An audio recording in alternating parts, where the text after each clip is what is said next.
اللہ اللہ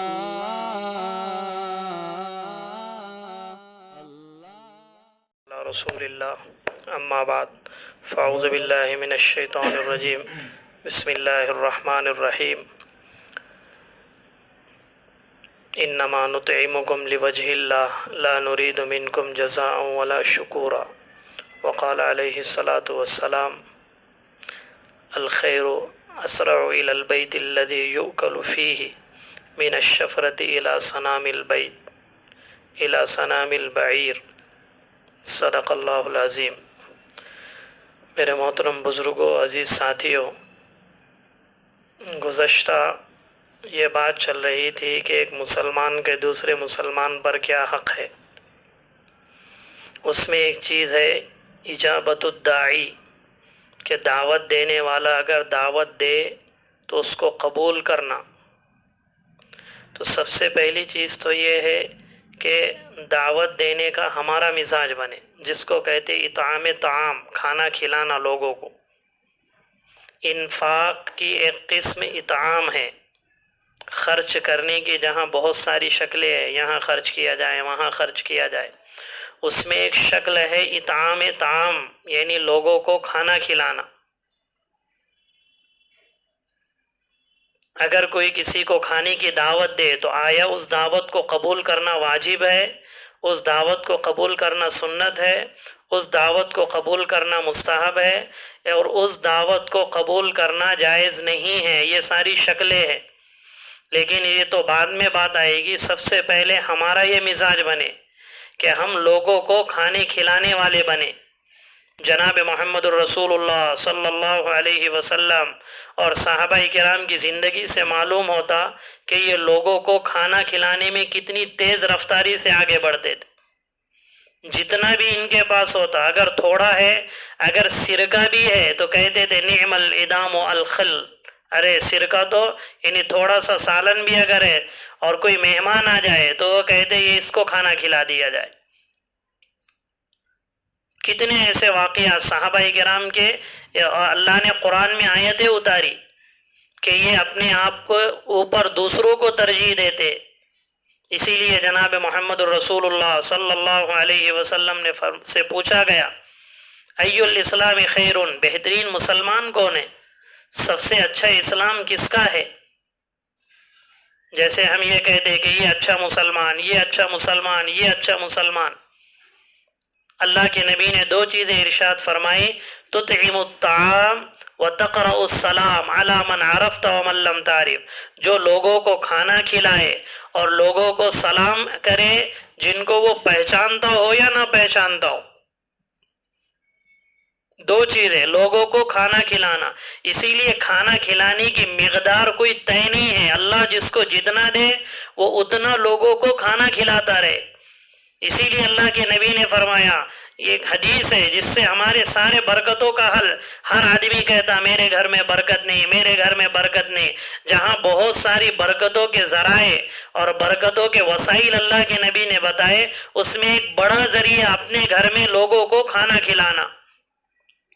اللہ کے نبی نے ارشاد فرمایا الخیر اسرع الى البیت الذی یؤکل فیہ من الشفرۃ الى صنام البعیر، خیر اور برکتیں اس گھر میں اتنی تیزی سے جاتی ہے، جس گھر میں کھانا کھلایا جاتا اس سے کہیں زیادہ تیز جاتی جتنا ایک چھری اونٹ کے کوہان کی طرف بڑھتی ہے۔ کیا مطلب؟ عرب میں مشہور تھا کہ اونٹ کا کوہان کا گوشت بڑا لذیذ ہوتا ہے۔ جب وہ اونٹ کو کاٹتے اور نہر کرتے ہیں تو سب سے پہلے وہ اونٹ کے کوہان کا گوشت کھاتے۔ اللہ کے نبی نے فرمایا کہ جتنی تیزی اونٹ کے گوشت، کوہان کے گوشت کے کھانے میں، اس سے کہیں زیادہ تیزی سے برکت اللہ اس گھر میں ڈالتے جس گھر میں کھانا کھلایا جاتا۔ کتنی بڑی خیر ہے کہ ہم لوگوں کو دعوت دیں اپنی حلال آمدنی سے، اپنی حلال کمائی سے، کہ میرے گھر میں کھانا کھلائے۔ حضرت ابراہیم علیہ السلام کے بارے میں مشہور ہے، وہ کھانا نہیں کھاتے جب تک کہ کوئی نوارید، کوئی مہمان ان کے گھر میں نہ آ جائے۔ اللہ کے نبی غربت کی حالت میں بھی تھے، مالداری کی حالت میں بھی رہے، جب بھی اللہ کے نبی کے بارے میں آتا ہے کہ آپ کے پاس ایک بڑا غنچہ تھا جس کو غرہ کہتے، غرہ نام ہے حدیثوں میں اس کا، جس برتن کو 4 لوگ اٹھاتے تھے. کتنے لوگ؟ 4 لوگ. چاش کے وقت وہ برتن لایا جاتا، اس میں اونٹ کو ذبح کر کے رکھا جاتا اور کھاتے تھے. ایک مرتبہ اس برتن میں زیادہ لوگ ہو گئے تو اللہ کے نبی اس طریقے سے 2 زانو ہو کر بیٹھ گئے تو ایک عرب کے بدو صحابی کہنے لگے ما هذه الجلسۃ، ارے ایسا کیسا بیٹھے؟ اللہ کے نبی نے فرمایا ان اللہ جعلنی عبدا کریما ولم یجعلنی جبارا عنیدا، اللہ نے مجھے متواضع بھی بنایا ہے اور اللہ نے مجھے سخی بھی بنایا ہے. میں لوگوں کو کھلاتا بھی ہوں لیکن کھلانے کے بعد تکبر نہیں کرتا، عجب میں مبتلا نہیں ہوتا، بڑائی اور فخر میں نہیں جاتا. کھلانے کے بعد میں تواضع اختیار کرتا ہوں، میں ضدی اور سرکشی اللہ نے مجھے نہیں بنایا. یہی اوصاف اللہ کے نبی کے صحابہ میں منتقل ہوئے. جب بھوکمری کا عالم آیا تو حضرت عمر بن الخطاب رضی اللہ عنہ نے ایک وقت میں 10 ہزار لوگوں کو کھانا کھلایا. ایک وقت میں تو کتنی ہی بڑا ولیمہ ہو، کتنی ہی بڑا پروگرام ہو، 10,000 لوگوں کو کھانا کھلا سکتا ہے کوئی؟ 10,000 لوگوں کو کھانا کھلایا. حضرت صہیب رومی رضی اللہ عنہ غریب تھے، اللہ نے جب اسلام کی برکت سے مال دیا، حکم دولتیں دی تو اتنا کھانا کھلاتے.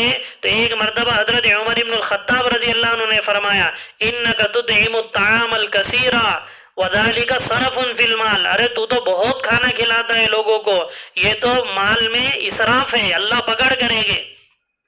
حضرت صہیب رومی رضی اللہ عنہ نے فرمایا کہ نہیں، ان کانوں نے جناب محمد رسول اللہ صلی اللہ علیہ وسلم سے سنا خیرکم من اطعم الطعام ورد السلام، تم میں بہترین وہ آدمی ہے جو لوگوں کو کھانا کھلائے. صحابہ کرام نے اللہ کے نبی سے یہ چیز کو سیکھا. کتنے ایسے واقعات، حضرت سعد بن عبادہ رضی اللہ عنہ کا واقعہ، ایک مرتبہ ایک بڑے غنچے میں جس کو شین کہتے ہیں ہم، تو بڑے غنچے میں 40 بھیجے لا کر رکھے اللہ کے نبی کے پاس. کتنے؟ 40 بھیجے. اور اللہ کے نبی سے کہنے لگے لقد نحرت 40 ذات کبد یا رسول اللہ، اے اللہ کے رسول آج میرے دل میں آیا میں نے 40 اونٹوں کو ذبح کرایا ہے لوگوں کو کھانا کھلانے کے لیے، میرا جی یہ چاہا کہ آپ بھیجے کھائے. کتنے بھیجے؟ 40 غنچے میں رکھے، جتنا اللہ کے نبی سے ہو سکا کھائے. اور ودعا له بخیرین، اللہ کے نبی نے ان کے لیے برکت کی دعا کی.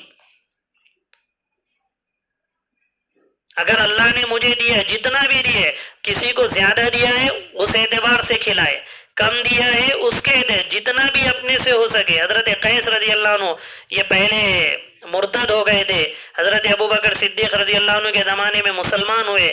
جب حضرت ابوبکر صدیق رضی اللہ عنہ کی خدمت میں آئے، اسلام قبول کیا. حضرت ابوبکر صدیق رضی اللہ عنہ نے اپنی بیٹی کا نکاح ان سے، بہن کا نکاح ان سے کرا دیا. جب بہن کا نکاح ان سے کرائے تو یہ بازار میں گئے اور اونٹوں کو، چونکہ بڑا بازار لگتا تھا مدینہ میں، اونٹوں کو پورے بازار میں اس طرح نہر کرتے گئے. سب کہنے لگے ارے یہ دوبارہ اشعث ابن قیس یہ دوبارہ مرتد ہو گیا. کہا مرتد نہیں ہوا. کہنے لگے یا اہل المدینہ انحروا وکلوا، اے مدینہ والو اس مارکیٹ میں، اس بازار میں جتنے بھی اونٹ ہیں میری شادی کی خوشی میں یہ سارے کے سارے اونٹ کو نہر کر دو اور پورے مدینہ میں عام دعوت دے کے کھانا کھلاؤ. اور اونٹ والوں کو کہا یا اصحاب الابل، اے اونٹ والو خذو شرواہا، لو تمہاری یہ اونٹوں کی کیا رقم ہوتی مجھ سے وصول کرو.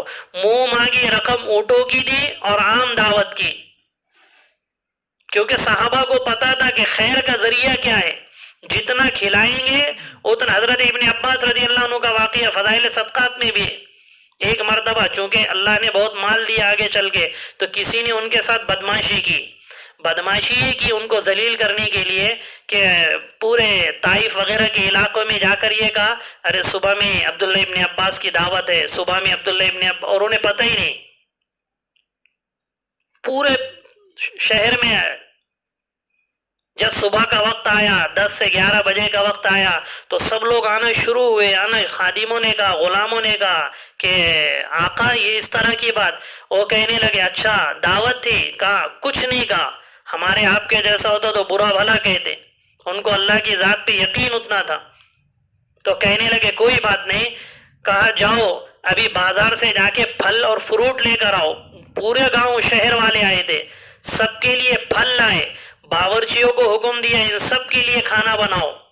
فوراً گھنٹے 2 گھنٹے میں کھانا بھی تیار کروایا, ان کو کھلایا اور اپنے غلاموں سے کہنے لگے تمہاری کیا رائے ہے؟ ان جتنے لوگ یہاں پر آئے ہم روزانہ ان کو دعوت دیں گے, اتنا مال ہے ہمارے پاس؟ وہ کہنے لگے ہاں ہے. تو انہوں نے جتنے آئے ہوئے دعوتی تھے سب سے کہا کہ سنو, روزانہ صبح تمہیں عبداللہ ابن عباس کے گھر کی دعوت رہے گی. یہ ایسی معمولی حدیثیں نہیں ہیں, صحابہ نے کیا تو اس کی برکت سے اللہ نے ان کو نوازا, نسلوں کو نوازا. اس لیے معدوبہ دعوت کی 8 قسمیں ہیں. ان 8 قسموں میں ایک معدوبہ ہے, یعنی بغیر کسی تقریب کے بھی لوگوں کو دعوتیں دے. اللہ معاف کرے ہم رسم و رواج کرتے اور بدعتیں کرتے, اس پر کھانے کھلاتے جو بدرجہ اولا گناہ بن جاتا. اس لیے یہ حکم ہے. اللہ کے نبی نے فرمایا اجابت الداعی, ایک حق یہ بھی ہے کہ اگر کوئی دعوت دے, مسنون دعوت دے, ولیمہ ہے, کسی تقریب ہے, جیسے کسی نے مکان بنا دیا, کوئی چیز خرید لی ہے, یہ بھی حلال ہے. حضرت طلحہ رضی اللہ تعالیٰ عنہ کے بارے میں آتا ابتاع طلحہ بن عبید اللہ رضی اللہ تعالیٰ عنہ بئرن بناحیت الجبل. حضرت طلحہ بن عبید اللہ رضی اللہ تعالیٰ عنہ نے پہاڑ کے قریب میں ایک کنواں خریدا, اور اس کنویں کے خریدنے, کنواں کس لیے؟ لوگوں کے لیے, اور اس کنویں کے خریدنے کی خوشی میں دعوت رکھی. یہ کھلانا کوئی عیب نہیں ہے, صرف صحابہ سے وہ چیز ثابت ہونا. ہاں رسم و رواج اس میں جانا بھی نہیں ہے, کرنا بھی نہیں ہے, الٹا کھلانا گناہ بن جاتا ہے.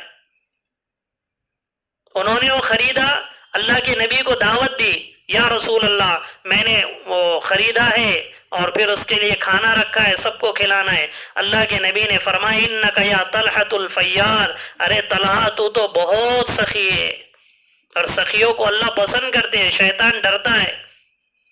تو اس لیے ایک حق یہ ہے اگر کوئی دعوت دے تو دعوت کو قبول کرے, لیکن ایسی دعوت کو قبول کرے جو حلال آمدنیوں سے ہو, رسم و رواج کی نہ ہو, محبتوں میں اس سے اضافہ ہو, حلال ہو, ولیمہ وغیرہ یہ جتنی چیزیں ہیں, یہ دعوت کو قبول کرے.